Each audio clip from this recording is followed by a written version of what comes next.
E aí pessoal, o fechamento de mercado do dia 18 de março. Vamos analisar aqui no mini índice as melhores oportunidades que o mercado apresentou para a gente hoje.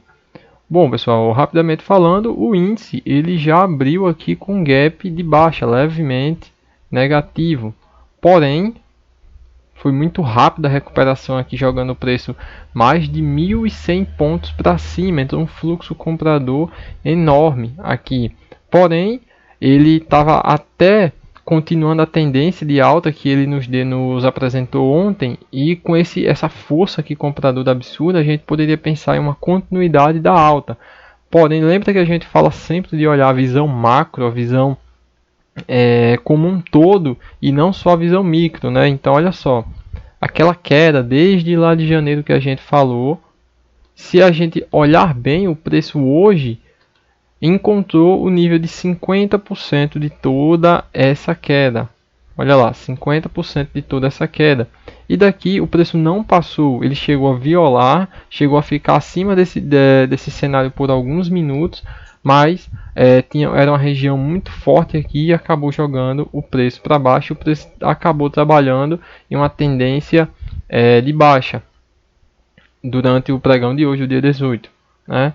E aqui dentro ela acabou proporcionando um cenário bem interessante para a gente. A gente consegue ver que assim que ele começou a cair, ele reagiu, né? Fez a reação àquele nível de 50%, jogou o preço para baixo, o preço passou para baixo da VWAP, média de 9, média de 20, ou seja, ele inverteu as médias que vinham ascendentes desde ontem, naquela alta bem expressiva. As médias vinham ascendentes, o preço foi para baixo das médias e começou a trabalhar no cenário de baixa. E aconteceu aquele cenário bem interessante que a gente fala, né?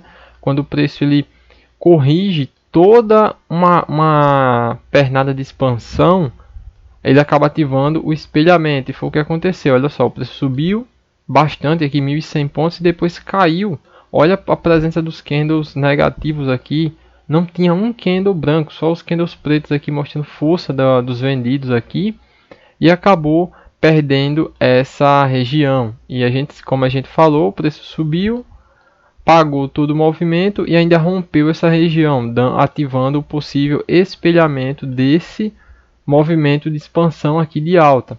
E a gente utiliza Fibonacci para poder projetar os alvos dessa possível correção, certo?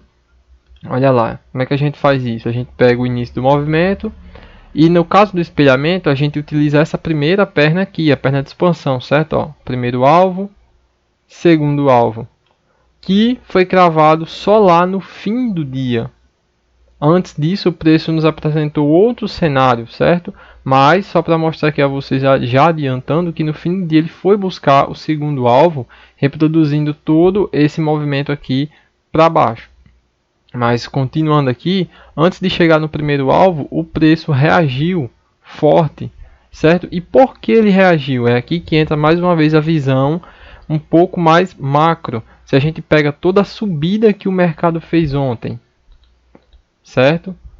E essa correção justamente buscou os primeiros níveis de retração de Fibo, de toda aquela alta. Olha só que interessante, o mercado chegou aqui nesse patamar de 38,2% e olha a defesa da ponta compradora. Essas sombras aqui inferiores representam mais força da ponta contrária, que era a ponta compradora, que acabaram jogando o preço para cima. Aí a gente vem aqui para os 2 minutos e a gente consegue perceber com muito mais clareza essa reação. Olha só, ele reagiu muito forte aqui. Olha essas sombras inferiores, acabou formando uma espécie de topo triplo aqui, né? Olha só, 1, 2, 3 fundos. 3 fundos aqui, um fundo triplo basicamente. E aconteceu aquilo que a gente fala de falha de fundo. O mercado tentou cair para romper esse fundo, falhou. Tentou cair de novo, falhou. O próximo fundo, olha só, que já foi um fundo mais alto. Via Price Action, isso aqui é muito interessante, porque ele vinha trabalhando em topos e fundos descendentes, até que os topos começaram a ficar no mesmo nível e depois começou a apresentar fundos mais altos. Olha só que interessante, né? Esse fundo aqui já foi mais alto que esse anterior. Ou seja, o preço acabou falhando o fundo e começando a reverter o movimento, colocando em estrutura de alta, justamente naquela região de 38,2% de toda a queda. É isso que a gente fala, né? Chegou num nível importante como esse, começou a apresentar fraqueza, começou a apresentar defesa da ponta contrária, isso aqui já mostra para a gente um possível viés contrário. Aí o preço foi lá, voltou, começou a subir, inclusive formando aqui como se fosse uma espécie de bandeira, né? Foi uma bandeira aqui bem complexa de se interpretar, porque ela subiu muito, né? Ela subiu bastante aqui para depois romper e dar continuidade a esse movimento de queda, mas ele foi apresentando topos e fundos ascendentes, como a gente vê aqui nos 2 minutos, ativando a regra de coloração aqui, favorecendo até possíveis entradas, como foi essa aqui, olha só, um candle forte, candle de força, mostrando para a gente uma possível continuidade dessa alta, e foi o que aconteceu, certo? Mas em si, aqui a gente não fez nenhuma operação porque estava um cenário um pouco complexo, porque estava contra a VWAP. A gente sempre fala que a gente não costuma operar contra a VWAP nem contra o conjunto de médias principal, que é esse conjunto das médias de 9, 20 e 50. Isso torna o cenário bem complicado, porque normalmente o preço vai reagir bastante quando ele estiver trabalhando contra a VWAP. Olha só, foi o que aconteceu, né? O preço tocou a VWAP, deixa eu dar um zoom aqui. O preço tocou a VWAP, corrigiu. Tocou a VWAP, começou a apresentar fraqueza, até que ele rompeu, certo? Ele rompeu e começou a passar para cima das médias. A VWAP foi para aqui para baixo, começou a se formar um possível cenário de compra.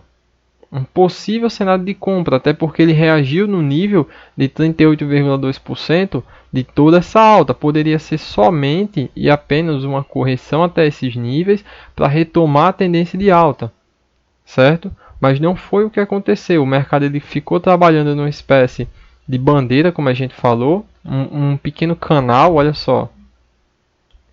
Olha isso aqui, como ficou bonito nesse sentido. De canal, foi uma espécie de bandeira, isso aqui era o macho da bandeira, e aqui a bandeira em si, que depois foi rompida e deu continuidade a essa queda, certo? E mais interessante, utilizando Fibo mais uma vez, onde foi que essa correção em forma de bandeira foi parar, né? Onde ela parou de corrigir. Mais uma vez aqui que a gente utiliza Fibonacci, retrações de Fibonacci.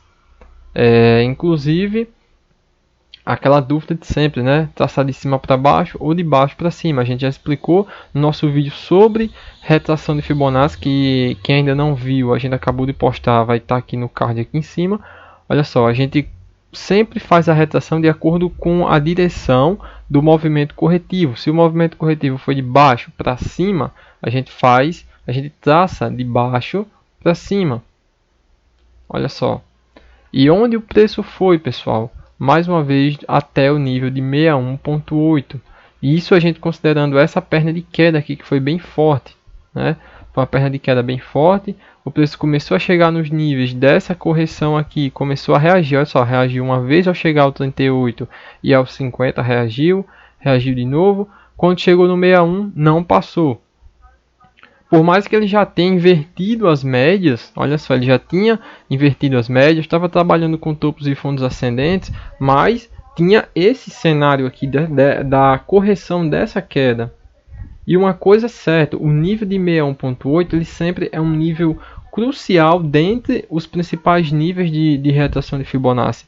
Ele é basicamente o nível que vai definir se o preço vai pagar todo o movimento ou se não, ele vai retrair e continuar a tendência atual. E foi o que aconteceu. Esse aqui foi um exemplo muito claro do que eu estou falando.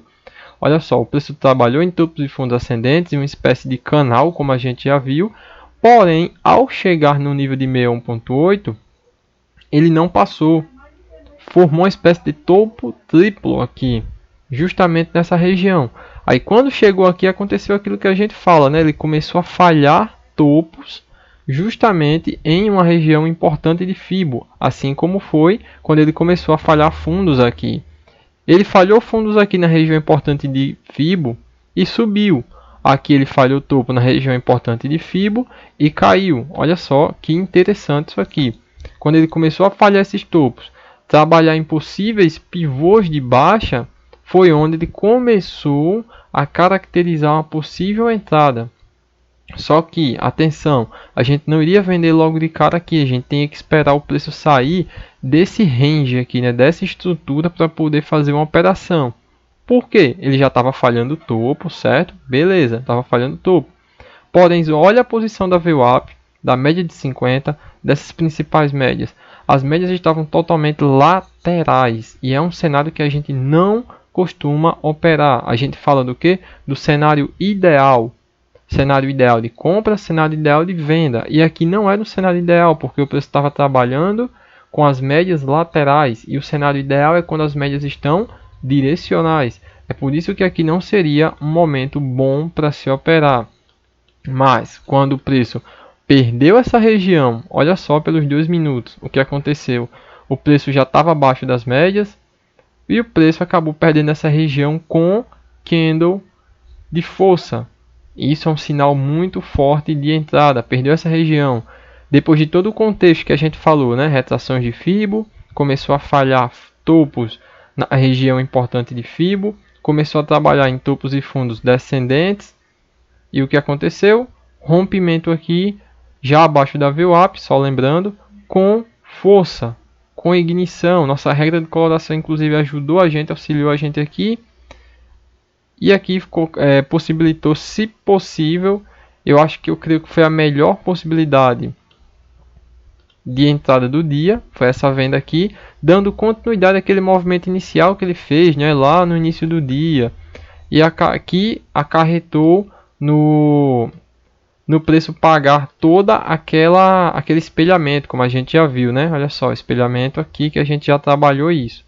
E ele foi lá buscar o segundo alvo, lá no fim do dia. Então, olha só, uma entrada aqui possibilitaria a gente deixar um alvo lá embaixo. Olha quantos pontos o mercado foi buscar, desde a nossa entrada até cravar aquele nosso alvo do espelhamento. 1.200 pontos. Então, foi a melhor entrada aqui. Certo? A partir daí, quando passou das 16 horas, o mercado já ficou bem chato, é um cenário que a gente não costuma operar. Então, essa foi a nossa leitura do mercado para hoje. Essa foi o que a gente enxergou como as melhores possibilidades de fazer uma operação hoje. E é isso, pessoal. Até o próximo fechamento.